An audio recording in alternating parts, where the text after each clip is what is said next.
हरे कृष्णा। देखो, हम लोग ना आज अकाउंटिंग स्टैंडर्ड 4 पढ़ने जा रहे हैं, AS4। अब ये AS4 है किस बारे में? नाम तो आपको यहाँ पे दिख रहा है, contingencies and events occurring after the balance sheet date. अब इसका मतलब मैं आपको समझाता हूँ। आप सभी को पता है कि बैलेंस शीट जब बनती है तो वो एक पर्टिकुलर डेट की बनती है, एज एड बनती है। लेट्स से आप अपने यहाँ अप्रैल टू मार्च फॉलो करते हैं अगर, तो बैलेंस शीट आप बनाते हैं 31 मार्च। जो भी आपका ईयर है वो ईयर आ जाता है। मैंने ऐसे कर दिया, जो भी ईयर है वो ईयर आ जाता है। बैलेंस शीट जब 31 मार्च की बनती है तो बैलेंस शीट जो भी लाइबिलिटीज एसेट्स वगैरह दिखाती है वो पोजीशन दिखाती है एज एट 31 मार्च। यानी एक समय की पोजीशन दिखा रही होती है। ऐसा नहीं है कि जो बैलेंस शीट बनती है वो पूरे साल की बनती है। ट्रेडिंग जब आप बनाते हैं या पीएनएल जब आप बनाते हैं तब वहां लिखते हैं profit and loss account for the year ended.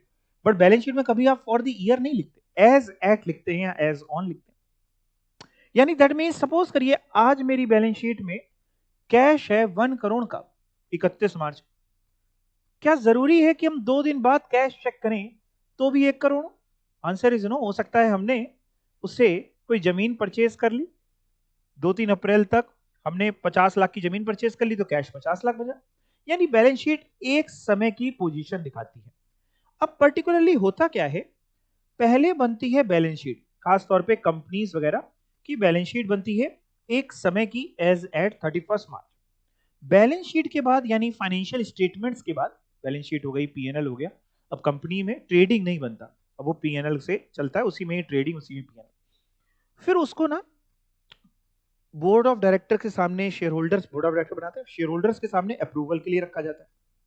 अब अप्रूवल जब होता है तो अप्रूवल 31 मार्च को थोड़ी ना होगा। अप्रूव्ड होगा लेट से मार्च के बाद, जुलाई, अगस्त, सितंबर वगैरह में कहीं पे आपका अप्रूवल होगा। अब लेट से अगर ऐसा हुआ, कोई ऐसा इवेंट घटित हुआ जो हुआ 31 मार्च के बाद, लेकिन अप्रूवल से पहले, आपकी फाइनेंशियल अकाउंट्स अप्रूव्ड होने से पहले, क्या हम ऐसी घटना को बैलेंस शीट में, ट्रेडिंग में दिखाएं, उसका इंपैक्ट इसमें डालें या चेंज करें कि ना दिखाएं? ये बात को डील करता है AS4। नाम में एक बार फिर से फोकस करते हैं, contingencies and events occurring after the balance sheet date. मान लीजिए, सपोज करिए आपको किसी से पैसा लेना है, डेटर है आपके लिए 10 लाख रुपए। 31 मार्च की आप बैलेंस शीट बना रहे हैं, 10 लाख रुपए आपको उससे लेने हैं, और हुआ क्या, उसके यहां 25 मार्च को आग लग गई। 25 मार्च को उसके यहां आग लग गई। अब आप बड़े कंफ्यूज हैं कि भैया ये हमको पैसा दे पाएगा कि नहीं दे पाएगा। और 31 मार्च तक कोई पोजीशन भी नहीं क्लियर है। या तो 31 मार्च तक पोजीशन क्लियर हो जाए कि हाँ दे जाएगा तो टेंशन खत्म, या 31 मार्च तक पोजीशन क्लियर हो जाए कि नहीं दे पाएगा तो टेंशन तो रहेगी, लेकिन हम बुक्स में एडजस्टमेंट तो कर लें। लेकिन 31 मार्च तक पोजीशन क्लियर नहीं। बाद में क्या हुआ, लेट्स से मई में कोर्ट ने उसको इंसॉल्वेंट घोषित कर दिया। उसको इंसॉल्वेंट, इंसॉल्वेंट समझते हैं ना, उसका दिवालिया निकल, यानी कोर्ट ने कह दिया कि अब इससे कोई भी अमाउंट रिकवर नहीं किया जा सकता, इसकी नेटवर्थ 0 हो चुकी है। आपको यह बात पता चली मई में, बुक्स आप क्लोज कर चुके थे 31 मार्च में, घटना घटित हो चुकी थी 25 मार्च को। लेकिन 25 मार्च को we are not very sure कि दे पाएगा कि नहीं दे पाएगा। वो श्योरिटी हमें पता चल गई है मई में, जब तक हमारे अकाउंट्स अभी अप्रूव नहीं हुए। लेट्स से हमारे अकाउंट्स अप्रूव हो रहे हैं जुलाई में। अब ये यस कहता है साहब कि आपके पास एक ऐसी घटना थी जो बैलेंस शीट की डेट पे एग्जिस्ट करती थी। बैलेंस शीट की डेट पे तक आग लग चुकी थी, हमने कहा हाँ यस आग लग चुकी थी, लेकिन एविडेंस नहीं था। लेकिन आज अप्रूवल से पहले आपके पास एविडेंस भी आ चुका है कि हाँ ये पैसा नहीं दे पाएगा। ऐसे इवेंट को ये एएस कहेगा कि ये एडजस्टिंग इवेंट है। कौन सा इवेंट है? एडजस्टिंग मींस हमें अपनी बुक्स एडजस्ट करनी पड़ेंगी, हमें डेटर्स 10 लाख से कम करने पड़ेंगे, या जितना भी मान लो अगर कोर्ट कह रहा है कि 10 लाख में वो 2 लाख दे पाएगा तो 8 लाख से कम करेंगे। इसी का एक और समझते हैं, एक और पहलू, दूसरा पहलू। मान लो उसके यहां, डेटर के यहां आग लगी होती बाद में 31 मार्च के बाद, और कोर्ट का डिसीजन आया, मान लो अप्रैल में आग लगी और कोर्ट ने उसको इंसॉल्वेंट घोषित कर दिया मई में। आपने बुक्स बनाई 31 मार्च को और मानते हैं आपने अप्रूवल किया, बुक्स अप्रूव हुई आपकी जुलाई अगस्त वगैरह में। जब आपने बैलेंस शीट बनाई, एज ऑन दैट डेट वो इवेंट अकर नहीं हुआ था, तब तक उसके आग नहीं लगी थी, आग अप्रैल में लगी। लेकिन आग अप्रैल में लगी है और अप्रूवल से पहले ये पता चल गया है कि वो बंदा पैसा नहीं दे पाएगा। अब हम क्या करें? ऐसे इवेंट को ये एएस बताएगा कि ऐसे इवेंट को हम नॉन एडजस्टिंग इवेंट बोलेंगे। ऐसे इवेंट से हम अपनी बैलेंस शीट एडजस्ट नहीं करेंगे, डेटर उतने का ही दिखाएंगे, लेकिन लोगों को पता रहे कि भाई जो डेटर बैलेंस शीट में दिख रहा है उसमें अब पैसा मिलने नहीं वाला है। लोगों को पता रहे, इसलिए जो रिपोर्ट बनेगी अप्रूवल की उसमें ये नोट में डाल दिया जाएगा कि ये ऐसी ऐसी घटना हुई जिससे वो इंसॉल्वेंट घोषित हो गया है और आपको जो बैलेंस शीट में फिगर दिख रही है अब ये रिकवरेबल नहीं है। यानी पर्टिकुलरली इसमें प्रैक्टिकल क्वेश्चन कैसे बनेंगे वो सुनो। इसमें क्वेश्चन ऐसे बनेंगे, क्वेश्चन ऐसे ही देगा जो हमने बोला, इसमें आपको छांटना होगा कि ये एडजस्टिंग इवेंट है कि नॉन एडजस्टिंग इवेंट है। मोटा मोटा मेन जो काम है वो ये है, अगर पहले से ही बैलेंस शीट की रेट पे सिचुएशन एग्जिस्ट कर रही थी और बाद में अप्रूवल्स आने से पहले में एविडेंस मिल गया, मोटा मोटा ये, बाकी तो और भी सिखाऊंगा, एविडेंस मिल गया तो हम कहेंगे वो एडजस्टिंग इवेंट है, नहीं तो वो नॉन एडजस्टिंग। अब पढ़ के देखते हैं contingencies and events occurring after the balance sheet date, और भी बहुत सी बातें इसके अंदर हैं, पढ़िएगा। पहले तो इंट्रो ही है, ऑल पैराग्राफ्स AS4 का जो है जितने भी हैं वो डील करते हैं इसी से ही, कंटीजेंसीज पे जो एप्लीकेबल है to the extent not covered by other AS।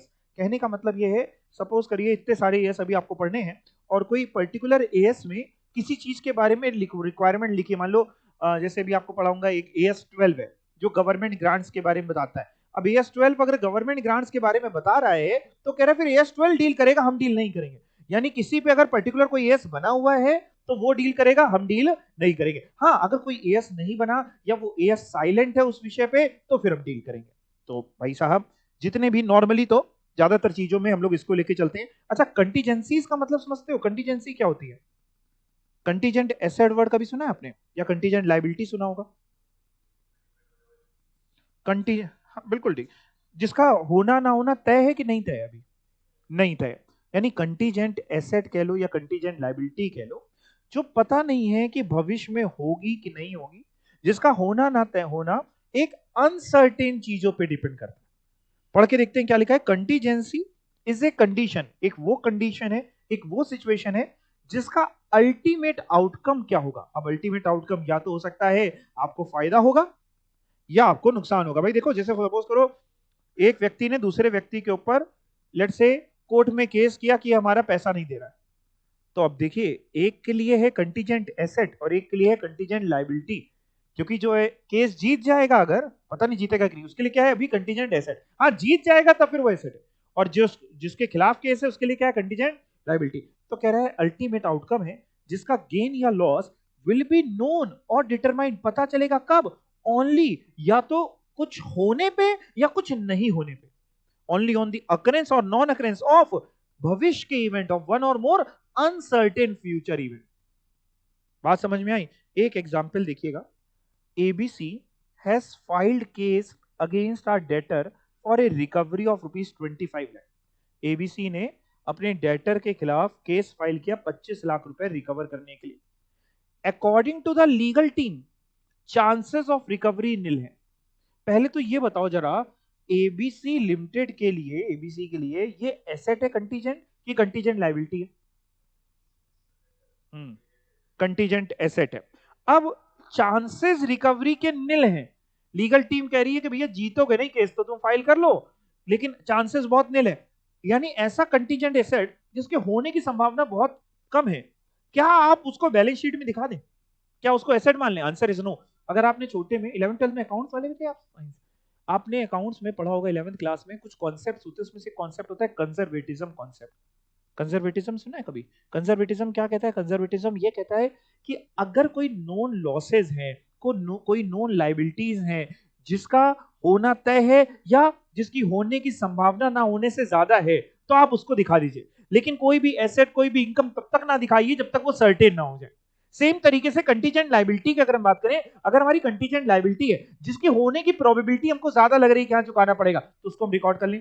होने की प्रोबेबिलिटी कम लग रही है, नोट में डाल दें। कंटीजेंट एसेट जब तक सर्टेन ना हो जाए कि हाँ मिलेगा ही मिलेगा, तब तक रिकॉर्ड नहीं कर सकते। ये बात ऊपर भी लिखी थी, यहाँ पे भी लिखी है। कह रहे हैं अकाउंटिंग ट्रीटमेंट जो कंटीजेंट लॉस का होगा इज डिटरमाइन कैसे? बाय एक्सपेक्टेड आउटकम क्या है उस कंटीजेंसी का। If it is likely that contingency will result in a loss, अगर ये पहले से तय है कि इससे आपका नुकसान होने वाला है, तो आपके लिए वो कंटीजेंट लायबिलिटी और पहले से तय है कि हाँ होगा, यानी आप केस हारोगे इसकी संभावनाएं ज्यादा है। ऐसे में क्या करो बताओ, दिखाएं कि ना दिखाएं? दिखाना चाहिए to the enterprise, then it is prudent to provide for that loss in the financial statement. तो अब इस पे आ जाए, ये तो कंटीजेंट एसेट है, फाइल किया case against debtor for recovery of 25 lakh और लीगल टीम कह रही चांसेस नील है, therefore ABC should make provision for full debtor. बात समझिएगा, आपके डेटर यानी आप नहीं दिखा सकते क्योंकि आपके डेटर कंटीजेंट एसेट है जिसकी होने की संभावना कम है, तो आपको इसके लिए क्या बनानी पड़ेगी? प्रोविजन बना के रखनी पड़ेगी। आप 25 लाख पे नहीं दिखाएंगे और बल्कि 25 लाख की प्रोविजन बना के इसका जो भी डेटर है 25 लाख माइनस 25 लाख जीरो, हाँ और किसी से लेना है तो वो बैलेंस शीट में आता रहेगा। Estimation of the amount of contingent loss is to be provided for in the financial statement. जो एस्टिमेशन है वो मे भी, देखो जब भी एस्टिमेशन की बात करते हैं, कोई कंटीजेंट लॉस है, तो भाई ये तो जजमेंट पे डिपेंड करता है ना, एक सामने वाले की मैनेजमेंट की कि मैनेजमेंट को कितना नुकसान लग रहा है। एक्चुअल कितना होगा ये तो तब पता चलेगा जब आप केस हार जाओगे, कोर्ट का डिसीजन आएगा। ओके जी, अब मैं आपको लेके चलता हूं, यहां से हमारा एएस शुरू है, बहुत ध्यान समझना, इस पे प्रैक्टिकल क्वेश्चन आ जाता है। Events occurring after the balance sheet date, यानी वो घटनाएं जो बैलेंस शीट डेट के बाद हुई। अब क्या बोल रहा है बहुत ध्यान से, events occurring after the balance sheet date are दो सिग्निफिकेंट इवेंट। कह रहा वो इवेंट जो बैलेंस शीट के डेट के बाद हो रहे हैं वो सिग्निफिकेंट हैं। अब वो सिग्निफिकेंट इवेंट आपके फेवर में भी हो सकते हैं, फेवरेबल भी हो सकते हैं या अनफेवरेबल भी। फेवरेबल कैसे हो सकते हैं? आपको लग रहा है कि भाई हम केस जीत जाएंगे कुछ इस तरीके से। अनफेवरेबल हो सकते हैं, मान लो बैलेंस शीट की डेट के बाद आग लग गई, बैलेंस शीट 31 मार्च को आप बना रहे हैं और सब कुछ सही है, एसेट बढ़िया मशीन वगैरह है 5 करोड़ की, 10 अप्रैल को आग लग गई, सारे एसेट जल के खाक हो गए।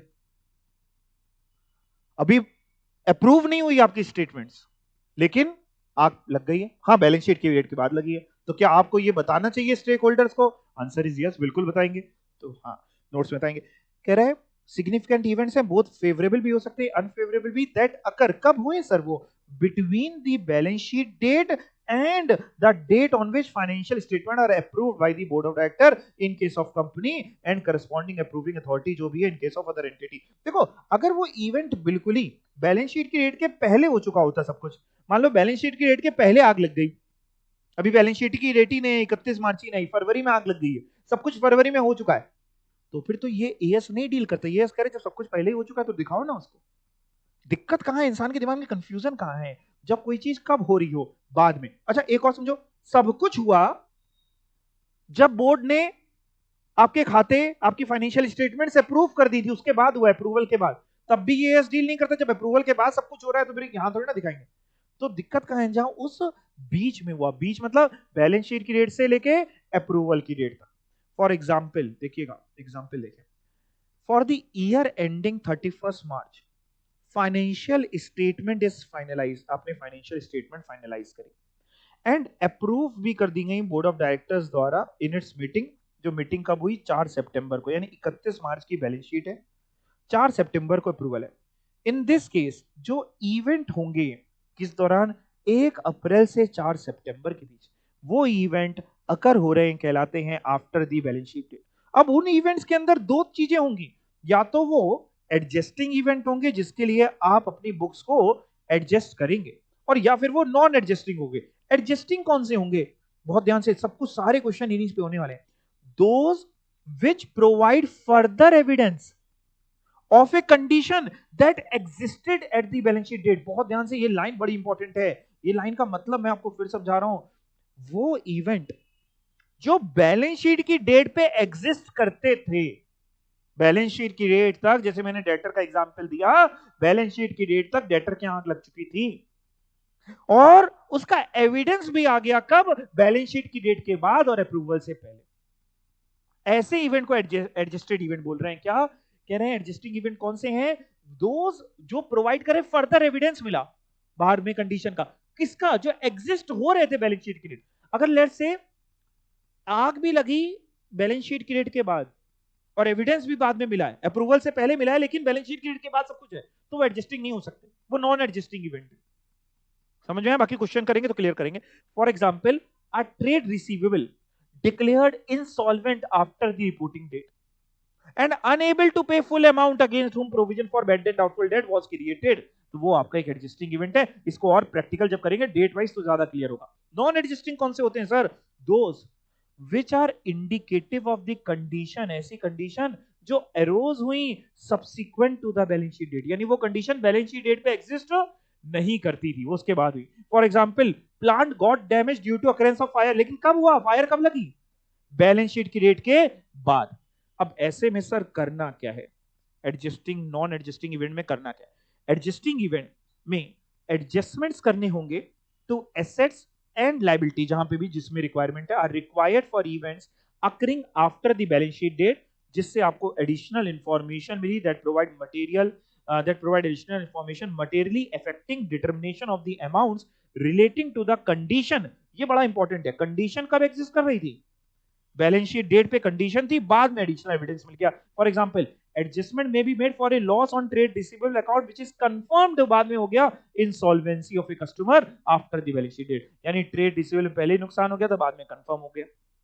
Non adjusting event, adjustment to assets and liabilities are not appropriate for events occurring after the balance sheet date। If such event, कह रहा है एडजस्ट नहीं करेंगे कब?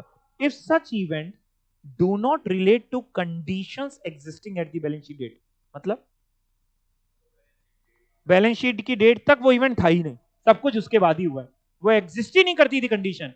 An example is the decline in the market value of investment. मान लीजिए 31 मार्च को आपने कहीं पे कुछ इन्वेस्टमेंट कर रखी थी, लेट से किसी की सिक्योरिटीज खरीद रखी थी, शेयर्स खरीद रखे थे, म्यूचुअल फंड खरीद रखे थे, बैलेंस शीट में आप एसेट साइड में इन्वेस्टमेंट दिखा रहे थे 5 करोड़ की, और हुआ क्या, लेट से अप्रैल में स्टॉक मार्केट क्रैश हो गया और आपकी वो इन्वेस्टमेंट बची 3 करोड़ की। लेकिन क्या हम 31 मार्च की पोजीशन में चेंज कर देंगे? आंसर इज नो, वो नॉन एडजस्टिंग है। तो कह रहा है मार्केट वैल्यू इन्वेस्टमेंट की कम हुई कब? बैलेंस शीट डेट से एंड जब फाइनेंशियल स्टेटमेंट अप्रूव्ड हुई। ऑर्डिनरली जो भी फ्लक्चुएशंस होंगे वो नॉर्मली आपकी रिलेट नहीं करते हैं। यहां तक बात समझ आई? अब पहले कुछ क्वेश्चंस करते हैं, फिर ऊपर बाद में और देखेंगे क्या बताना चाहिए। देखिए बढ़िया चार्ट बनाया आपके इंस्टीट्यूट ने। इवेंट अकर जो हो रहे हैं बैलेंस शीट की डेट के बाद, वो दो तरीके से होंगे। एक वो जिसका evidence of such condition exist होता था किस समय पे? बैलेंस शीट बीइंग एग्जिस्टेड, यानी वो इवेंट एग्जिस्टेड था बैलेंस शीट और एविडेंस मिल गया बाद में। ऐसा कोई एविडेंस बैलेंस शीट की डेट पे नहीं था, बैलेंस शीट डेट में कुछ नहीं था। अगर बैलेंस शीट की डेट पे था बाद में हो गया तो एडजस्टिंग इवेंट, नहीं तो नॉन एडजस्टिंग। एडजस्टिंग कहां पे होगा? एडजस्टमेंट करना होगा एसेट या लायबिलिटी जो भी रिक्वायर्ड होगा, और यहाँ पे एसेट या लायबिलिटी में एडजस्टमेंट नहीं होगा। यहाँ पे जब आप एडजस्टमेंट करेंगे, डिस्क्लोजर करेंगे कहाँ पे? फाइनेंशियल स्टेटमेंट में। जो बैलेंस शीट में तो चेंज करें उसमें डिस्क्लोजर करेंगे, यहाँ पे फाइनेंशियल स्टेटमेंट में डिस्क्लोजर नहीं होता, तो किसमें होता है? हाँ, नोट्स में। क्यों? भी वो भी किसके नोट्स में? रिपोर्ट ऑफ अप्रूविंग अथॉरिटी, जो बोर्ड ऑफ डायरेक्टर्स अपनी रिपोर्ट बनाएंगे उसमें डिस्क्लोजर होगा, फाइनेंशियल स्टेटमेंट चेंज नहीं होंगी। अब मैं आपको पहले क्वेश्चन पे लेके चलता हूं। अच्छा देखते हैं, एक एग्जाम्पल है, बहुत ध्यान से पढ़िएगा। अ company follows April to March as its financial year. The company recognizes checks dated 31st March or before received from customers after the balance sheet date, but before approval of financial statements by debiting checks in hand account and creating debtors account। पहले तो मैं आपको इतना मतलब समझा दूं, answer तो बात की बात है, पहले क्वेश्चन समझ में आइए क्वेश्चन है क्या। पहले मैं इतने आपको मतलब समझाऊं फिर एक बार और पढ़िएगा। देखिए ये क्या कह रहे हैं, हुआ क्या, हमको किसी से पैसे लेने थे, किसी डेटर से पैसे लेने थे एज ऑन 31 मार्च। ठीक है, 31 मार्च को पैसे लेने थे। उस बंदे ने हमें चेक दी, लेकिन 31 मार्च के बाद दी। लेट से उस बंदे से हमें चेक मिली 5 अप्रैल को, 5 अप्रैल को। ये मैंने अपने मन से एज्यूम किया, क्वेश्चन में नहीं लिखा है, लेकिन बैलेंस शीट की डेट बाद मिली तो हमने अपने मन से आपको सिखाने के लिए 5 अप्रैल को हमें चेक मिली। और 5 अप्रैल को जब उसने बंदे ने चेक दी, चेक तो आप सब आपने देखी है ना, चेक दी तो उसमें उसने डेट डाल के दी थी 31 मार्च। जैसे हमने अपनी बुक्स क्लोज कर दी 31 मार्च 2000 मान लेते हैं 24 में हमने अपनी बुक्स क्लोज करी, और उसने हमें चेक पकड़ाई 5 अप्रैल 2024 को। उससे पहले हमारे पास चेक नहीं थी। चेक में डेट पड़ी 31 मार्च 24। हमने क्या किया, हमने 31 मार्च 24 को एंट्री पास कर दी। मतलब जो क्वेश्चन कह रहा है, क्वेश्चन कह रहा है कि हमने क्या किया, 31 मार्च 24 को चेक्स इन हैंड को डेबिट कर दिया, डेटर्स को क्रेडिट कर दिया। अब सबसे पहले तो बिना आगे पढ़े हमें ये समझना पड़ेगा, क्या एज ऑन 31 मार्च आपके पास ये चेक थी? यस और नो? नहीं थी। आपको ये चेक बाद में मिली है, ये एडजस्टिंग इवेंट है ही नहीं। इवन अगर बात करें तो ये तो चेक तो मिलती ही रहती है, तो डेटर की पोजीशन से आप उसको चेंज करके बहुत बड़ा क्या काम कर लेंगे। तो आपने ये एंट्री जो करी वो गलत करी। अब पढ़ के देखते हैं, फिर से एक बार पढ़ते देखो क्वेश्चन यही था कि नहीं, पढ़ो। A company follows April to March as its financial year. Company recognise करती है चेक जो डेटेड थी, मिली नहीं कह रहा है, डेटेड 31, में डेट 31 मार्च पड़ी थी या उससे पहले की पड़ी थी 31 मार्च या 30 मार्च, जो रिसीव्ड कब हुई, हमें मिली कस्टमर से कब, after balance sheet date. Customer आया था 31 मार्च के बाद, अप्रैल मई वगैरह में कहीं पे डेट पड़ी थी 31 मार्च की, और 31 मार्च के बाद आया, लेकिन अप्रूवल ऑफ फाइनेंशियल स्टेटमेंट से पहले आ गया। हमारी फाइनेंशियल स्टेटमेंट अप्रूव नहीं हुई थी, 31 मार्च के बाद आया, अप्रूवल से पहले आया, और डेट डाल के लाया चेक में 31 मार्च या उससे पहले की। अच्छा, हम एक्सेप्ट भी कर लेंगे, हमें टेंशन क्या है, 3 महीने तक तो चेक वैलिड ही होती है, हमें क्या टेंशन है। लेकिन हमने एक्सेप्ट तो कर लिया, हमने क्या किया, हमने एंट्री कर दी by debiting cheques in hand account and crediting to debtors account. The cheques in hand are shown, अभी क्वेश्चन ही चल रहा है, चेक्स इन हैंड को इन्होंने शो कर दिया बैलेंस शीट में as an item of cash and cash equivalent. All cheques in hand को प्रेजेंट किया गया बैंक में अप्रैल में, और वो रियलाइज भी हो गई नॉर्मल कोर्स में, रियलाइज तो पैसा भी आ गया। ये क्वेश्चन है। अब बताओ क्या सही किया कि गलत किया? गलत किया। पढ़ो, even if the cheques bears the date 31 March, cheque में भले ही 31 मार्च या उससे पहले की डेट हो, चेक जो रिसीव्ड हुई है वो 31 मार्च के बाद हुई है, do not represent any condition existing on 31 मार्च। 31 मार्च को तो ऐसी कोई कंडीशन थी ही नहीं। Thus, collection of check after balance sheet date is not an existing event. ये existing event था ही नहीं साहब। Recognition of check in hand is therefore not consistent with the requirement of AS4. आपने अगर इसको recognize कर लिया है तो यानी AS4 की उल्लंघना कर दी, आपने AS4 को violate कर दिया है, उसका violation है, तो आपको इसको recognize नहीं करना है। Moreover, collection of check after balance sheet date ना ही ये कोई material change represent कर रही है। भाई ना भी आप बताओगे तो इंसान नॉर्मली क्या सोचेगा, क्या पैसा मिल जाएगा, तो बता करके आपने कौन सी बड़ी बात कर दी।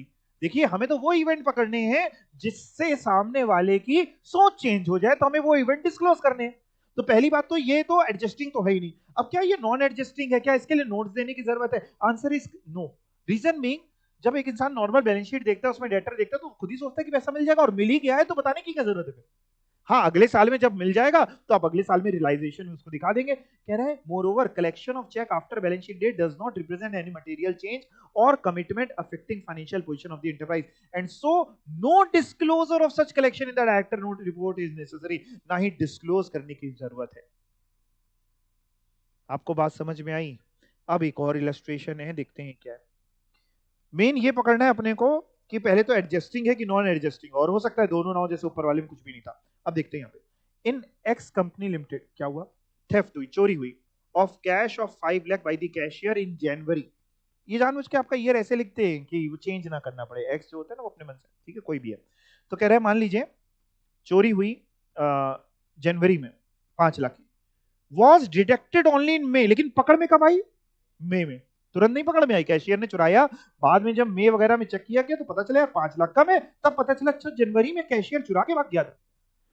Accounts of the company were not yet approved by the board of directors of the company. और क्वेश्चन है कि सॉल्यूशन है? हाँ, decide whether theft of cash has to be adjusted in the accounts of the company for the year ended 31 March. कह रहा हम 31 मार्च को अपनी बुक्स क्लोज करते हैं। 31 मार्च तक हमें पता नहीं था, बात ध्यान समझना, पता नहीं था कि चोरी हुई है, लेकिन कंडीशन एग्जिस्ट कर रही थी, हमें भले ही पता नहीं था, लेकिन कंडीशन समझ गए ना, क्योंकि चोरी जनवरी में हो गई थी और पता चल गया अप्रूवल से पहले। तो क्या एडजस्टिंग इवेंट है कि नॉन एडजस्टिंग है?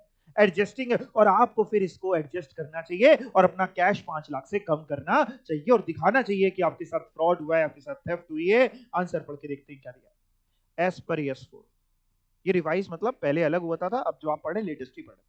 एस पर एस 4 जो किस बारे में है, जो ये इन्वर्टेड कॉमर्स में है, ये उसका नाम डाल दिया गया contingencies and events occurring after the balance sheet date. देखिए इसको बार बार जब घर पे भी ना सॉल्यूशन रीड करेंगे तो दो चीज, देखिए दो चीजें होती है, एक ये होता है कि हमें आंसर आता है और एक ये होता है कि हम आंसर को सही से प्रेजेंट कर पाते हैं कि नहीं एग्जाम में, क्योंकि यहाँ पे दोनों चीजों के नंबर है। अगर हमें आंसर आता है लेकिन हमने बहुत ही लेमैन की तरह उसको लिखा, एएस का रेफरेंस नहीं दिया या नाम नहीं दिया या कुछ, तो भी इंस्टीट्यूट नंबर काट लेगा। तो वो कोशिश में लगा है कि आपको पास ना करे, आप कोशिश में लगेंगे कि आपको वो फेल ना कर पाए, इसी कोशिशों में आप पास हो जाएंगे। कंटीजेंसीज एंड इवेंट्स ओकर हो रहे हैं बैलेंस शीट डेट के बाद। एन इवेंट, पढ़िएगा, an event occurring after the balance sheet date में require adjustment to the reported amount. कह रहा है ऐसा इवेंट जो हुआ बाद में, इवेंट मतलब पकड़ में बाद में आया, कह रहा हो सकता है उससे आपको अपने reported amount of asset liability expenses को चेंज करना पड़ जाए। If A fraud of the accounting period is deducted, fraud तो इसी पीरियड का था, वो डिडक्ट हुआ बैलेंस शीट की डेट के बाद, लेकिन before approval of financial statement, तो इट इज नेसेसरी कि आप इस लॉस को रिकॉग्नाइज करिए एंड एडजस्ट करिए अपने खातों को। बोलो समझ में आ गया कि नहीं? दूसरा देखते हैं, यानी एडजस्टिंग इवेंट है कि नॉन एडजस्टिंग, ये भी लिखाना आप एक लाइन में कि ये एडजस्टिंग इवेंट है, ठीक है। अच्छा क्या है, an earthquake destroyed a major warehouse of ACO limited, एक कंपनी है, उसके यहाँ अर्थक्वेक आया, और कब आया? 20 मई को, 20 मई को अर्थक्वेक आया और बहुत बड़ा वेयर हाउस तब डिस्ट्रॉय कर गया, पूरा अर्थक्वेक वेयर हाउस डिस्ट्रॉय हो गया। द अकाउंटिंग ईयर कंपनी का जो है वो 31 मार्च खत्म होता है, यानी 31 मार्च के बाद अर्थक्वेक आया कि पहले आया? बाद में आया, 20 मई बाद में आती। अकाउंट्स अप्रूव्ड हुए 30 जून, तो बैलेंस शीट की डेट के बाद आया है लेकिन अप्रूव होने से पहले आया है। तो अगर हम आगे ज्यादा भी ना पढ़े, पहले इतना ही पढ़े, फिर अगर पढ़ेंगे तो चेंज करना होगा। अभी तक पढ़ के क्या लग रहा है? नॉन एडजस्टिंग, तो बोर्ड ऑफ डायरेक्टर को अपनी रिपोर्ट्स में बताना चाहिए। देखते हैं क्या लिखा। The loss from from earthquake is estimated at ₹30 lakh. State करना है विद रीजन वेदर जो लॉस है ड्यू टू अर्थक्वेक ये एडजस्टिंग इवेंट है या नॉन एडजस्टिंग इवेंट है, and how the effect of loss is to be disclosed by the company. AS4 contingencies and events के बारे में जो है, कंटीजेंसी ये पूरा नाम लिखा है, समझ लेना। दैट एडजस्टमेंट जो एसेट्स एंड लायबिलिटीज की हैं are not appropriate for events जो अकर हो रहे हैं after the balance sheet date. कह रहा नहीं करना है, क्यों? पूरी line, if such event do not relate to condition जो एग्जिस्ट कर रही थी बैलेंस शीट डेट पे। समझ में आ गया? बैलेंस शीट डेट पे थी नहीं। Destruction of warehouse due to earthquake did not exist on the balance sheet date. Therefore, loss due to earthquake is not recognized in the financial statement. Financial statement में तो नहीं recognize करेंगे, लेकिन आपको कहां दिखाना पड़ेगा? रिपोर्ट में। यहां पे एक और छोटा सा दांव पेच है। छोटे में आप जब रहे होंगे तो आपने एक टॉपिक पढ़ा होगा या यू कहें कॉन्सेप्ट पढ़ा होगा, गोइंग कंसर्न कॉन्सेप्ट। कभी पढ़ा है आपने? गोइंग कंसर्न कॉन्सेप्ट क्या कहता है? कंपनी हमेशा चलती रहेगी और हम तभी हम लोग जब से मानते हैं ना कि इनफाइनाइट फ्यूचर में ना ही बंद करने की हमारा कोई मन है ना ही बंद होने वाली है, तो वो है गोइंग कंसर्न। तभी हम बैलेंस शीट में डेटर्स दिखाते हैं। अगर हमें लगे कंपनी बंद कर रहे हैं तो डेटर्स थोड़ी ना दिखाएंगे, स्टॉक इसीलिए दिखाते हैं कि आज नहीं तो अगले साल बिक जाएगा। अगर मान लीजिए कोई ऐसा इवेंट हुआ जो हुआ भले ही बैलेंस शीट की डेट के बाद, जैसे इस क्वेश्चन में भी जो कर रहे थे, अर्थक्वेक आया, आया बैलेंस शीट की डेट के बाद, अप्रूवल से पहले, लेकिन अगर आपको ऐसा लग रहा है कि ये इवेंट इतना बड़ा है कि गोइंग कंसर्न हो सकता है खत्म हो जाए, बिजनेस ही बंद करना पड़ जाए, वेयर हाउस तबाह हो गया। अब देखिए सिचुएशन क्वेश्चन में पूरी क्लियर नहीं दी हुई, हो सकता है उस एंटिटी के लिए 30 लाख बहुत छोटी अमाउंट है। मान लो अंबानी साहब के साथ ऐसा हुआ है, उनके लिए 30 लाख बहुत छोटी अमाउंट है, तो उनको गोइंग कंसर्न इफेक्ट नहीं कर रहा है। दूसरा कंपनी है, छोटी कंपनी है, 30 लाख उसके लिए बड़ी रकम है, हो सकता है वो ना चुका पाए, बंद करना पड़ जाए। अब ऐसे में क्या है, अगर गोइंग कंसर्न आपको लगता है कि गोइंग कंसर्न एजम्पशन आपकी यहां पे इनअप्रोप्रिएट हो रही है, यानी गोइंग कंसर्न एजम्पशन नहीं लग पाएगी, तो फिर आप एडजस्ट करिए। भले ही वो नॉन एडजस्टिंग थे, लेकिन जब गोइंग कंसर्न ही हिल गया तो बैलेंस शीट में दिखाना पड़ेगा आपको। और अगर आपको लग रहा है नहीं गोइंग कंसर्न एजम्पशन चलती रहेगी, 30 लाख इतना कोई बड़ा अमाउंट नहीं है, या हमने इंश्योरेंस करा रखा था, इंश्योरेंस कंपनी से इंश्योरेंस मिल जाएगा, तो कोई दिक्कत नहीं। ऐसे में जब हम आंसर लिखेंगे तो हम लिख देंगे कि अगर गोइंग कंसर्न एजम्पशन हिट होगी तो ये होगा, नहीं होगी तो नहीं। देखेंगे अभी इंस्टीट्यूट क्या लिखा है। इवेंट्स, पहले तो ये पढ़ा रहा हूं, इवेंट जो अकर हो रहे हैं after the balance sheet date, may indicate that the enterprise ceases, हो सकता है ऐसा इवेंट हो जाए कि जिससे पता चले enterprise ceases to be a going concern। Paytm का एग्जाम्पल ले लेते हैं। पेटीएम सुना है आपने केस ना भी था, पेटीएम बैंक, मान लेते हैं थोड़ी देर के लिए, थोड़े डेट्स में अपने हिसाब से चेंज कर देता हूं, लेट्स से 31 मार्च तक मान लेते हैं कुछ नहीं था, डेट्स में चेंज कर रहा हूं, ठीक है, 31 मार्च तक कुछ नहीं था। अप्रैल में आरबीआई ने कहा कि भैया आपने कंडीशंस पूरी नहीं करी, आपने लॉ वायलेट किया है, मनी लॉन्ड्रिंग के पूरे जो केवाईसी थे वो नहीं करे, जो भी उनकी दिक्कतें थी वो आपने नहीं करी, इसलिए आपका लाइसेंस रद्द होता है। उसका गोइंग कंसर्न इफेक्ट हुआ, यस और नो? गोइंग कंसर्न बंद हुआ, लेकिन वो बैलेंस शीट की डेट पे तो था नहीं, बट तब भी आपको उसको रिकॉग्नाइज करना पड़ेगा बैलेंस शीट। क्यों? क्योंकि उससे आपका पूरा गोइंग कंसर्न ही खत्म हो रहा है। तो कह रहा है ऐसा इवेंट जो अकर हो रहा है after the balance sheet date may indicate कि इंटरप्राइज हो सकता है ceases to be a going concern, और अगर ऐसा होगा आपके ऑपरेटिंग रिजल्ट्स में फर्क आएगा, अगर आपकी फाइनेंशियल पोजीशन फर्क आएगा, अनयूजुअल चेंजेस होंगे। सबस्ट्रेम का मतलब होता है कि वो एग्जिस्टेंस या स्ट्रक्चर कह सकते हैं after the balance sheet date, that is destruction of a major production plant हो सकता है। एग्जांपल देखिए, मेजर प्रोडक्शन प्लांट ही बंद हो गया आपका after the balance sheet date, आग लग गई। इन सब से हो सकता है आप कहें कि आपकी जो फंडामेंटल अकाउंटिंग एजम्पशन थी गोइंग कंसर्न वही हिल गई। In this case going concern assumption is not valid और based on events occurring after the balance sheet date. तो यही बात का आंसर अब यहां पढ़ते हैं जो क्वेश्चन किया हम लोगों ने इलस्ट्रेशन 2, इसका पहला पार्ट तो हमने देख लिया कि इसको रिकॉग्नाइज नहीं करना है। However according to the standard unusual changes जो इफेक्ट हो रहे हैं एग्जिस्टेंस या substratum of the enterprise after the balance sheet date may indicate a need to consider the use of fundamental accounting assumption। क्या कह रहा है? इससे हो सकता है आपको ये सोचना पड़ जाए कि गोइंग कंसर्न तो इंपैक्ट नहीं आ रहा है in the preparation of financial statement as per the information given in the question. Earthquake has caused major destruction, therefore कह रहे हैं हम मान सकते हैं कि fundamental accounting assumption going concern की हमको इवेल्युएट करनी पड़ेगी। यानी बड़ा कह सकते हैं बहुत ही होशियारी के साथ आंसर फ्रेम किया इंस्टीट्यूट ने। उसने ये भी नहीं कहा कि नहीं हुई, उसने ये भी नहीं कहा कि हुई, वो तो कह रहा हमें इवेल्युएट करनी पड़ेगी और हमें तो जानकारी है नहीं, तो हम इतना ही लिख करके छोड़ देंगे कंसीडरिंग। अब ये लिख देंगे कंसीडरिंग कि हमने ये मान लिया थोड़ी देर के लिए कि अगर गोइंग कंसर्न एजम्पशन अभी भी वैलिड है तो फैक्ट ये जो अर्थक्वेक का है एस्टिमेटेड लॉस 30 लाख का, उसको आप डिस्क्लोज कर देंगे कहां पे बताओ? फाइनेंशियल स्टेटमेंट में नहीं, कहां पे? अप्रूविंग अथॉरिटी की रिपोर्ट में, ताकि यूजर्स एक प्रॉपर इवैल्यूएशन और डिसीजन ले पाए। समझ में आ गया? तो बीच में गोइंग कंसर्न भी डाल दिया एक छोटा सा पॉइंट। आप जब घर पे पढ़िए, 2-3 बार पढ़िए, 2-3 बार लिख लिख करके प्रैक्टिस करेंगे तब आप इस तरीके की लैंग्वेजेस लिख पाएंगे एग्जाम में, क्योंकि पूरा आपका एएस बेस्ड ही तो है सब कुछ। अगर पूरा इंटरमीडिएट का मॉड्यूल 3 को हटा देते हैं तो मोटा मोटा मॉड्यूल 1 और 2 जो मतलब मॉड्यूल 1 तो समझिए ना 3 बुक अकाउंट्स में, तो मॉड्यूल 1 और 2 पूरा एएस पे बेस्ड है, तो इसी तरीके के क्वेश्चंस आपको दिखाई देंगे, प्लस पास्ट ईयर के क्वेश्चंस लगाइए। देखते हैं और क्या है। A company has filed a legal suit against the debtor from whom ₹15 lakh is recoverable as on 31st March। कह रहा है 15 लाख रुपए लेने थे, उसके लिए कंपनी ने एक लीगल सूट फाइल किया। Chances of recovery by way of legal suit are not good as per legal opinion given by the counsel. Counsel समझ गए? वकील, एडवोकेट इन अप्रैल। कह रहा है साहब उन्होंने मार्च में केस तो फाइल कर दिया, अप्रैल में जब वकील से सलाह मांगी तो अप्रैल में वकील ने कंपनी को सलाह दी तुमने केस तो कर दिया लेकिन बहुत कम चांसेस हैं कि तुम जीतोगे, यानी तुम्हें 15 लाख जल्दी नहीं मिलेंगे। Can the company provide for full amount of 15 lakh as provision for bad and doubtful debt? क्या प्रोविजन लगानी चाहिए कि नहीं? तो क्या ये एडजस्टिंग इवेंट है कि नहीं? आपकी वो केस आपने फाइल कर दिया था 31 मार्च को, अप्रूवल जब भी हुआ होगा, अभी तो डेट नहीं दी, तो हम यही मान रहे हैं कि अप्रैल के बाद हुआ होगा, और उससे पहले पता चल गया है जो वो कह रहा है सामने वाला व्यक्ति कि यहाँ पे आपको पैसा नहीं मिलने वाला है, मतलब ये एक ऐसा एसेट है जो कंटीजेंट एसेट है और आपको पैसा नहीं मिलने वाला है, तो आपको ये 15 लाख पे दिखाना चाहिए डेटर पूरे की 15 लाख की प्रोविजन क्रिएट करके वो जीरो दिखाना चाहिए। क्या करना चाहिए? प्रोविजन आपको क्रिएट करनी चाहिए। ऐसा ही एक एग्जाम्पल ऊपर भी किया था, देखते हैं यहाँ पे क्या बता रहे हैं। As per AS4, contingencies and events occurring after the balance sheet date, assets and liabilities should be adjusted। जहां एडजस्ट करना होता है वहां ऐसे लिखा होता है should be adjusted, जहां नहीं करना होता आपने देखा should not be adjusted। इस क्वेश्चन में लाइन देखो, अब इससे कला समझेंगे। द एडजस्टमेंट या लाइन पढ़ो, यहाँ क्या लिखी थी एग्जांपल 2 में, the adjustment of assets and liability are not appropriate से शुरू किया था, ठीक है।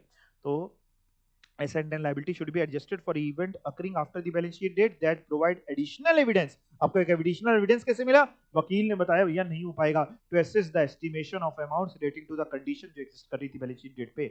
In the given case, company should make, यानी कंपनी की मर्जी है कि बनानी पड़ेगी प्रोविजन, मर्जी नहीं है, आपकी बनानी पड़ेगी. should make provision for doubtful debt. may word use करें ना, should. As legal suit has been filed on 31 March, legal suit 31 मार्च को आपने फाइल किया, यानी बैलेंस शीट डेट पे एग्जिस्ट कर रही थी कंडीशन और बाद में आपको पता भी चल गया. एंड चांसेस ऑफ रिकवरी बहुत कम है, आर नॉट गुड. अगर चांसेस ऑफ रिकवरी सही होते तो ना बनाओ प्रोविजन, लेकिन चांसेस ऑफ रिकवरी कम है, इसलिए आपको बनानी दो. एक्चुअल रिजल्ट लीगल सूट का भविष्य में पता चलेगा. यट सिचुएशन ये नॉन रिकवरी की एग्जिस्ट करती है before financial of financial statement, therefore provision आपको बनानी चाहिए.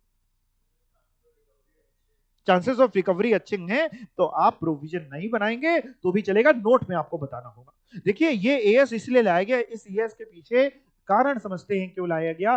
लोग ऐसा ना करें कि अपनी फाइनेंशियल स्टेटमेंट्स को बहुत अच्छा दिखाएं. देखो हर एंटिटी क्या करती है मैं आपको समझाता हूं, अब आप सीए बनने वाले हैं तो समझिए. हर एंटिटी क्या करती है, अपनी फाइनेंशियल स्टेटमेंट्स को मेकअप करती है, सुंदर दिखाती. मेकअप करके क्या होता है, बढ़िया सुंदर काले को गोरा बना दिया, बढ़िया सबको बढ़िया अच्छा अच्छा लग गया, लेकिन उससे होगा क्या, लोग फंस जाएंगे. लोग फंस गए यानी पोटेंशियल इन्वेस्टर ने इन्वेस्ट कर दिया और बाद में पता चला कि वो तो मेकअप था. ऐसा ना हो इसलिए इतने स्ट्रिक्ट एएस है कि साहब ऐसा आपको लग रहा है जहां आपने केस फाइल किया है रिकवरी के चांसेस कम है, आप प्रोविजन बनाइए. आप क्यों डेटर दिखा रहे हैं 15 लाख, डेटर दिखाएंगे एक पोटेंशियल इन्वेस्टर कहेगा इसको तो पास कंपनी पास तो अच्छा वैसा है, हम भी अपना पैसा लगा देते हैं. तो पता होना चाहिए लोगों को, इन्फॉर्म्ड डिसीजन होना चाहिए, इसलिए ये एएस लाया गया. और देख लेते हैं question. In preparing financial statement of R limited you come across from the across the financial information, state with reason how would you deal with this financial statement. क्या कह रहे हैं, जब आपने फाइनेंशियल स्टेटमेंट आर लिमिटेड की बनाई तो आपको ये इन्फॉर्मेशन मिली, आप बताइए आप कैसे डील करेंगे. ठीक है, क्या है. The company invested 100 lakh in April before approval of financial statement by board of director in the acquisition of another company doing similar business and negotiation for which had started during the year. अब ध्यान से समझिए, कह रहा है साहब company ने क्या किया, 100 लाख इन्वेस्ट किया एक दूसरी कंपनी में. किया कब, इन्वेस्टमेंट करी है अप्रैल में, यानी मार्च खत्म होने के बाद, अप्रूवल से पहले. फाइनेंशियल स्टेटमेंट अभी अप्रूव नहीं हुए थे, जिसका नेगोशिएशन बातचीत आपकी इसी साल से चल रही थी. तो बताइए क्या करें, दिखाएं ना दिखाएं, क्या करें. इस तरीके के क्वेश्चन मिलेंगे. देखिए और जरूरी नहीं है हर जगह कि आपको कैलकुलेटर ही उठा करके प्लस माइनस करना हो, कहीं कहीं दिमाग लगाना होता है. कैलकुलेटर उठाने वाले तो फिर भी आसान होते हैं, इसलिए आसान होते हैं कि एक बार अगर समझ में आ गया तो हो जाएगा, और नहीं आया तो वैसे भी छोड़ के आएंगे. लेकिन ये क्वेश्चंस में हर क्वेश्चन में एक नया चीज है, नया दिमाग. आप लोगों को क्या लगता है, फिर मैं आंसर पढ़ाऊंगा, पहले आप लोग की राय मान लेता हूँ. जिसको जो भी लगता है, देखो या तो सही होंगे या गलत होंगे, उससे कोई फर्क नहीं पड़ता. एक बार गलत भी होंगे तो सीख लेंगे तो सही हो जाएंगे, और सही होंगे तो बहुत ही बढ़िया.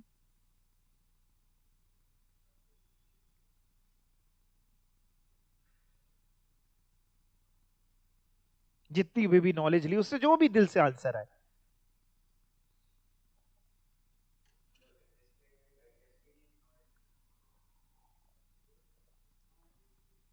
Non adjusting, okay. और आपको क्या लगता है एडजस्टिंग लगता है, तो अलग अलग आंसर आ रहे हैं. चलो अपने आप आंसर पढ़ो लो, ये पूरा पहले इतना पढ़ लो.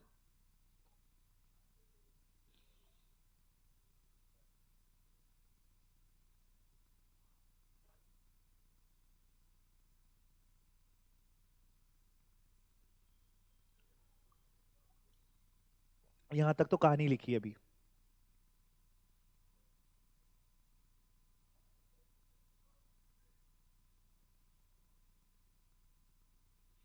ध्यान से समझिए क्या बोल गए अब ये. अब ये बोल गए, कह रहे साहब ध्यान से समझिए, हमने तो कहीं इन्वेस्टमेंट करी है, कोई ऐसी कंटीजेंसी तो घटित नहीं हो गई कि फायर लग गई, अर्थक्वेक आ गया, चोरी हो गई, हो गई. हमने तो कोई इन्वेस्टमेंट करी है. इससे हमारी 31 मार्च के ना एसेट चेंज हो रहे हैं ना लाइबिलिटी चेंज हो रही हैं. तो अब मैं आपको ऊपर से पूरा आंसर पढ़ाता हूं.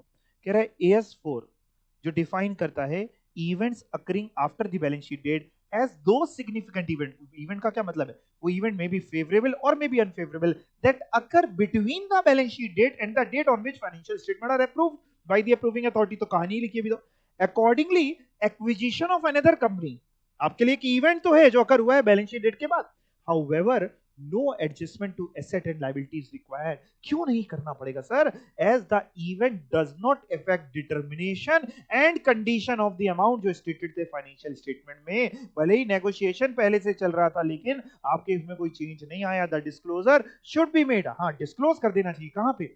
आपको report of approving authority of those event जो अकर हो रहे हैं बैलेंस शीट डेट के बाद, that represent material changes and commitments affecting financial position of the enterprise. Investment of 100 lakh for the acquisition of another company should be disclose in the report of approving authority to enable user of financial statement, ताकि वो proper evaluation decision कर पाए।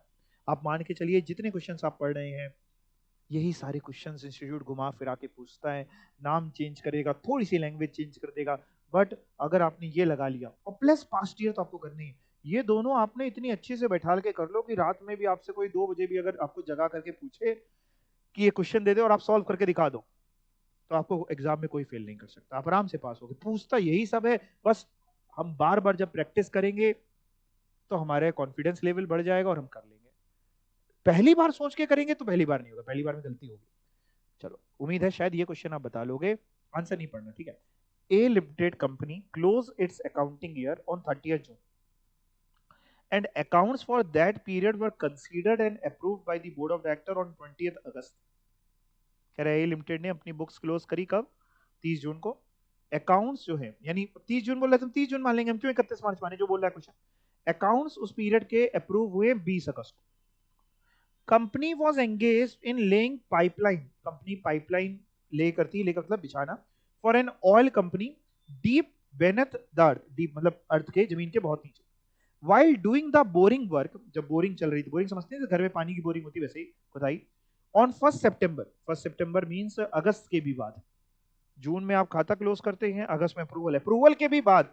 अब तो आपको hint मिल गई है। While doing boring work on 1 September it had met a rocky surface. ओहो, ये होता है जैसे घर पे भी ना जब पानी की बोरिंग करी जाती है तो बड़ा, आपने देखा हो कभी घर में, आप लोग के घर पे रहते हैं फ्लैट में रहते हैं, कहाँ रहते हैं? घर पे रहते हैं। समरसेबल, तो वो जब बोरिंग करते हैं ना तो पहले पूजा करते हैं उसकी, है ना। उसका मालूम है कारण क्या है? वो साहब अंदर ऐसी जगह बोरिंग हो रही है, आपको दिख नहीं रहा है कुछ। अगर मान लीजिए बोरिंग होते होते होते आप एक ऐसे रॉक सरफेस पे पहुंच गए हैं जिसके अंदर खुदाई नहीं हो पा रही, तो जितनी बोरिंग है वो सब आपकी खराब हो जाएगी, दूसरी जगह बोरिंग करनी पड़ जाएगी।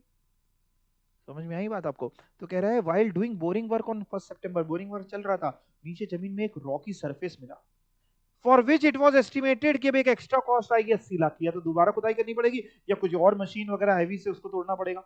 You are required to state with reason कि ये इवेंट आप कैसे डील करेंगे 30 जून को। तो बताइए क्या करेंगे? आंसर नहीं पड़ेगा, है नीचे कर देता हूँ।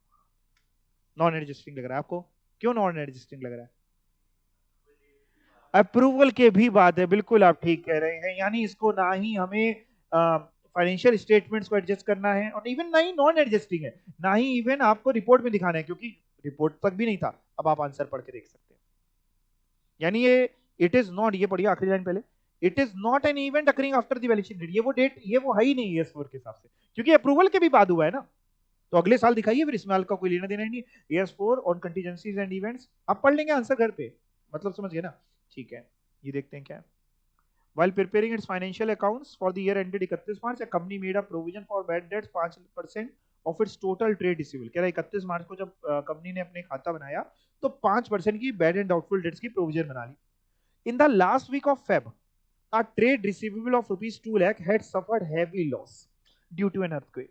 एक डेटर था जिसके अर्थक्वेक आ गया और जिससे आपको लेने थे 2 लाख और उसके बड़ा नुकसान हो गया अर्थक्वेक से। The loss was not covered by insurance policy, और उस बंदे ने कोई इंश्योरेंस नहीं करा रखी थी, यानी इस कंपनी की आग नहीं लगी जिससे इसको पैसे लेने थे उसके आग लगे। अच्छा, तब तक कुछ बात पता भी नहीं चला कि वो दे पाएगा कि नहीं। इन अप्रैल ट्रेड रिसीवेबल बैंकरप्ट हो गया, जो मैंने आपको सबसे पहले एग्जांपल भी दिया था। आपको पहले तो बताना है कि ये एडजस्टिंग इवेंट है कि non adjusting? Adjusting. Can the company provide for the full loss arising out of insolvency? तो आपने एडजस्टिंग बोला है, सही बोला होगा, पढ़ के देख लो, पूरा पढ़ो। घर पे भी 3-4 बार पढ़ना, लिख लिख के करना कि कैसे लिखेंगे आंसर। भाई ये लाइन जरूर लिख देना, कंडीशन एग्जिस्ट कर रही थी किस डेट पे? Balance sheet. So full provision आपको बनानी पड़ेगी लॉस के लिए।